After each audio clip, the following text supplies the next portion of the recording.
everyone, good morning. Hope you all are fine. I am Kalan Trivedi, continuing the lecture of If I Become Sem 1, that is of English subject. We have completed 3 units. 3 unit આપણે complete કર્યા અને ચોથું પહોંચ્યા. પહેલું હતું the last leaf, બીજું the night train at Deoli અને snake in the grass. પહેલી સ્ટોરી ઓ હેનરી એ લખેલી, બીજી સ્ટોરીના લેખક રસ્કિન બોન્ડ અને ત્રીજી સ્ટોરીના લેખક R.K. નારાયણ. હવે આપણે પહોંચ્યા unit 4, that is the fly એટલે કે માખી, બાય કેથરાઇન મેન્સફિલ્ડ બ્યુચમેન. આપણે કેથરાઇન મેન્સફિલ્ડ ખાલી કહીશું, મેન્સફિલ્ડ પણ ચાલશે, પણ કેથરાઇન મેન્સફિલ્ડ. વેલિંગ્ટન ન્યૂઝીલેન્ડમાં જન્મેલા. એના ફાધર બેન્કર હતા, એમની 2 સિસ્ટર્સ હતી અને એક નાનો ભાઈ. 2 મોટી બહેન, એક નાની બહેન અને એક નાનો ભાઈ.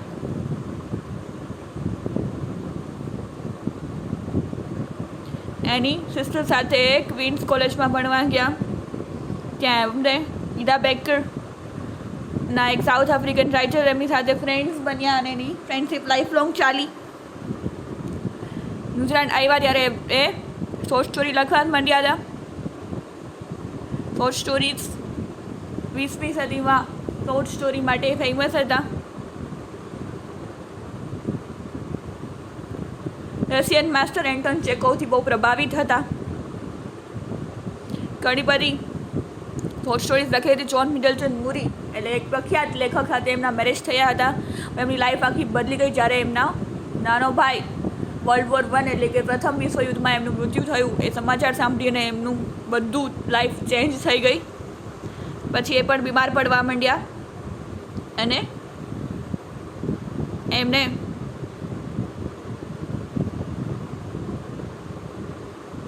ટીબી થઈ ગયું.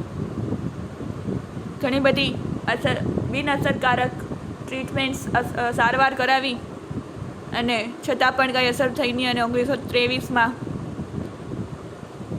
હેમરેજના લીધે એનું મૃત્યુ થયું. ઘણા એમના લેખો એમના જીવનના છેલ્લા વર્ષોમાં લખાયેલા હતા, જે એમના હસબન્ડે એમના મૃત્યુ પછી પબ્લિશ કર્યા. અબાઉટ ધ સ્ટોરી, વાર્તા વિશે આપણે જોયું કઈ રીતે મિસ્ટર વુડફિલ્ડ અને ધ બોસ જે ઓફિસમાં મળે છે, બેસે છે, વાતો કરે છે અને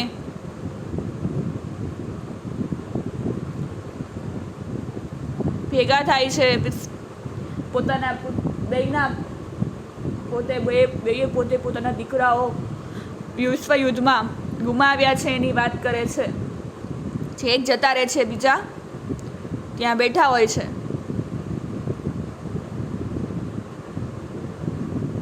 જે મેન્સફિલ્ડ રિવ્યુઝ કહે છે કે both men had lost their young sons in the first world war. પ્રથમ વિશ્વયુદ્ધમાં બંને પોતાના દીકરાઓ ગુમાવ્યા છે.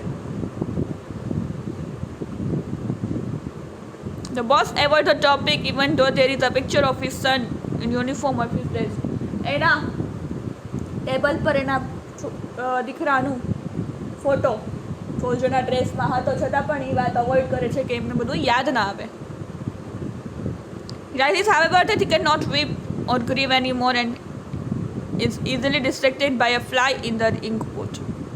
એને ખબર છે કે હવે એને વધુ રડવાનું નથી, વધુ દુઃખ વ્યક્ત કરવાનું નથી. એનું ધ્યાન એક માખીથી ડાયવર્ટ થઈ ગયું છે. ઇન્ક પોટ પર બેઠી હતી. He takes out the fly and watches it effort to survive.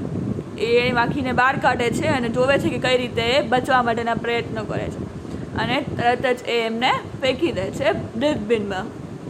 The fly is eventually dead and he terms in the bin without much feeling although he is seized by a miserable feeling. એ almost fly મરી જ ગઈ હોય છે, માખી મરી ગઈ હોય છે, પણ છતાં એ ડસ્ટબિનમાં નાખી દે છે. He orders for more vaulting paper while his mind blanks out on his sense of loss of his only son. શું કહે છે કે એમને દુઃખ છે છતાં પણ એ મંગાવે છે કે લાવો ભાઈ પેપર્સ કાંઈ પણ કંપનીનું કામ હોય તો મને આપો, હું ચેક કરી દઉં, સાઇન કરી દઉં. ભલે એમનું મગજ તો એ જ ફિલિંગ્સ પર છે કે એને એનો પુત્ર ગુમાવ્યો છે. Story arouses us to great variety of reactions, while some see it as a representation of human corruption and heartlessness. શું કહે છે? The story arouses, સ્ટોરીથી આપણને એવા ઇમોશન્સ જોવા મળે છે સ્ટોરીમાં. કે છે while some sees it as a representation of human corruption પર વાત થાય છે, અને હાર્ટલેસનેસ એટલે કે નિર્દયપણ, કરપ્શન એટલે ભ્રષ્ટાચાર.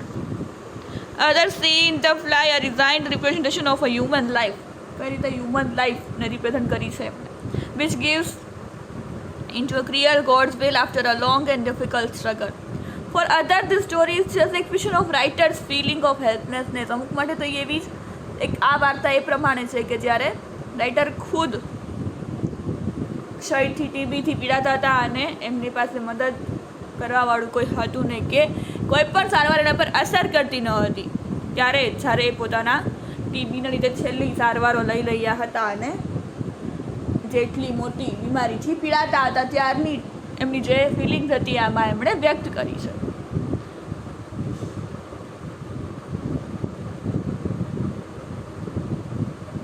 હવે સ્ટોરી વિશે. The fly. Why are very stuck in here? Piped other Mr. Woodfield.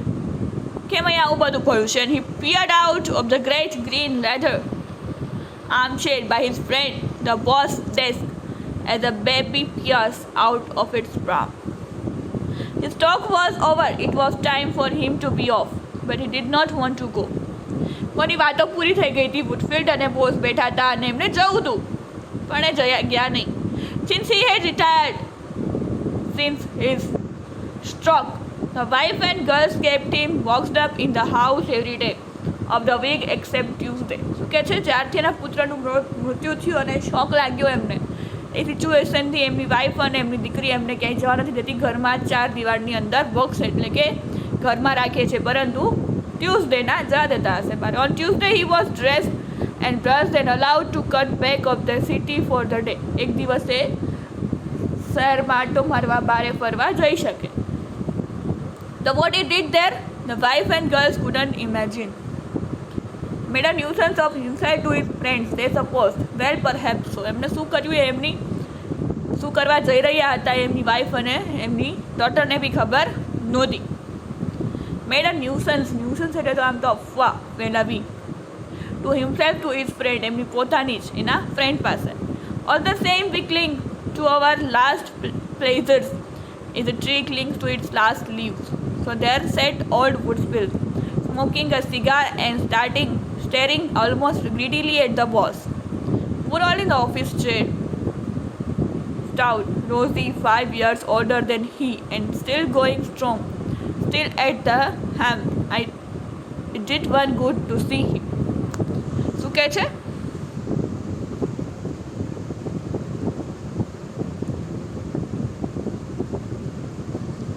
આપણી છેલ્લી મજા આપણે ક્યારે લીધી હશે? જેમ કે જાણે વૃક્ષનું કોઈ છેલ્લું પાંદડું ખર્યું હોય.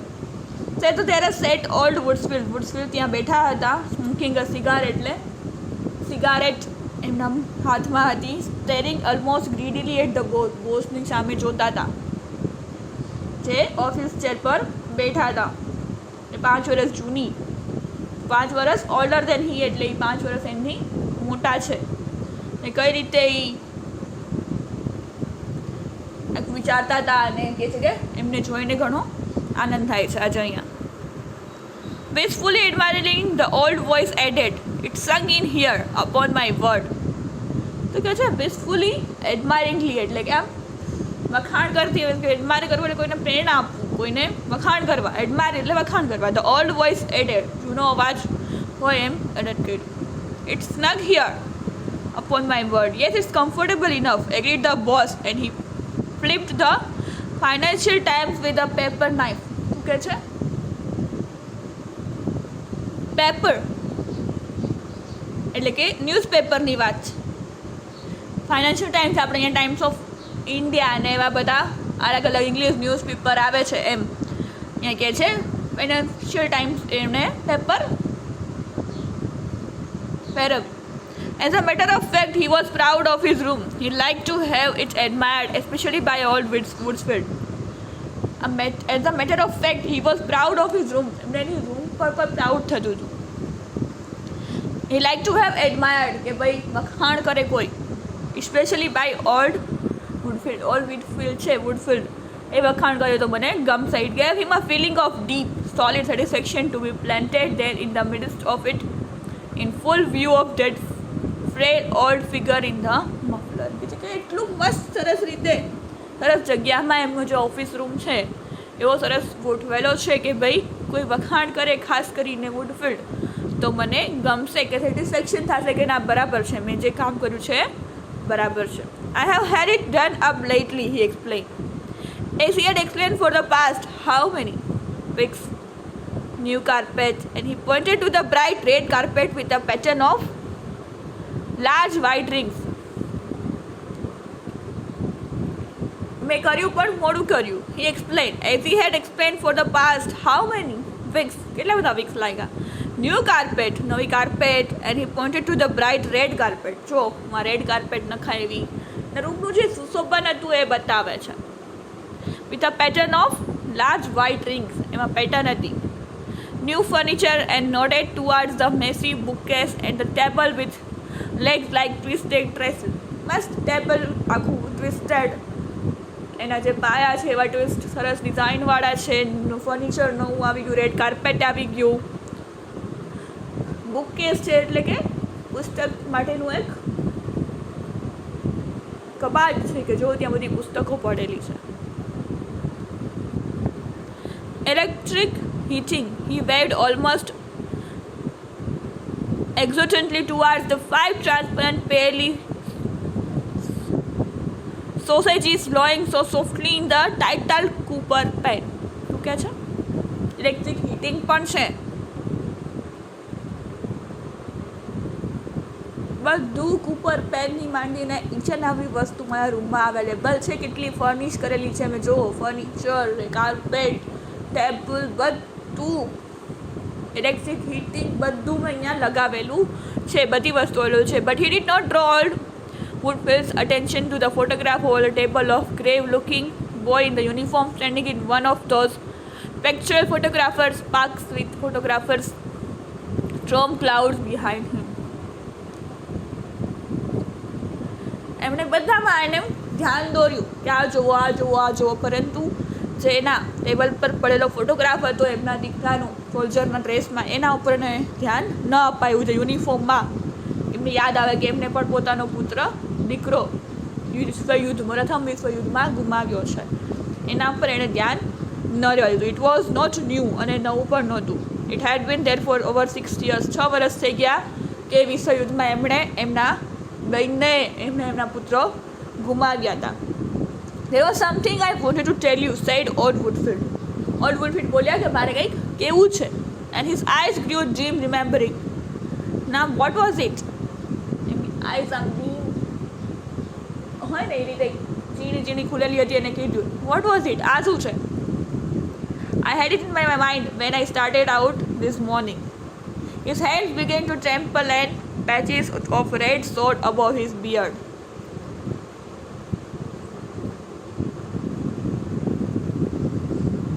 મારા મગજમાં હતું જ્યારે હું સવારે બહાર નીકળ્યો. His hands began to tremble, એના હાથ ધ્રુજવા માંડ્યા, and patches of red showed above his beard. Beardમાં કંઈક લાલ હતું. Poor old chap, he is on his last pins, thought the boss.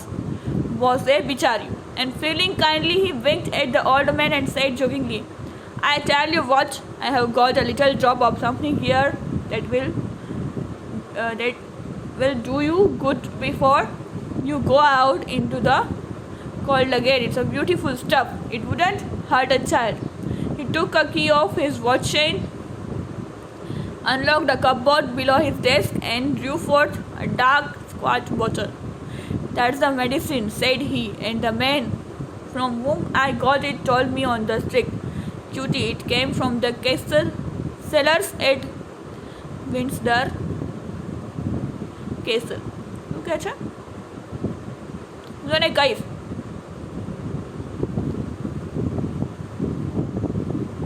પાછું ઠંડીમાં જાય એ પહેલાં અહીંયા મસ્તીનું કંઈક મારી પાસે છે. બ્યુટીફુલ સ્ટફ એટલે કંઈક સરસ મજાનું મારી પાસે વસ્તુ છે.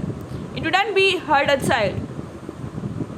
ચાઇલ્ડને હર્ટ નહીં કરે. He took a key of his watch chain. એ કી લીધી, ચાવી લીધી અને અનલોક અ કબોર્ડ ખોલ્યો. બિલો હિઝ ડેસ્ક, એ ડેસ્કની નીચે હતું એ.